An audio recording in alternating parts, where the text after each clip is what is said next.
آقای رئیس جمهور سلام، من احمد فدایی ام، همون جوونی که توی استان سیستان و بلوچستان 16 تا مدال توی دنیا توی حوزه اختراعات کسب کرده.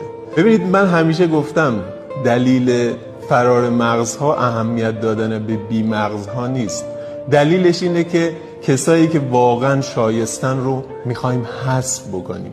حذفمون کردن، خواستن که شما ما رو نبینید. من تموم تلاشم رو گذاشتم، با وجود داشتن اقامت کانادا هنوز تو این استان موندم و دارم تلاشم رو میکنم. منتها نمیخوان. این رو فقط برات ضبط کردم که ببینی و بشنوی. نه من بهت رأی دادم و نه رأی خواهم داد. مطمئن باشید افرادی مثل من به همین زودیا همشون از این مملکت میرن. جوانایی مثل من رو نذاشتن که ببینی. باید میدیدی، جوانایی مثل من رو باید میدیدی. این مردم تا ابد پشت ما هستن.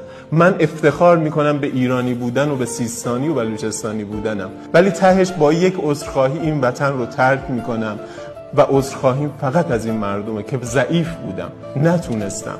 واقعا تلاشم رو کردم ولی نخواستم، نشد. مرسی.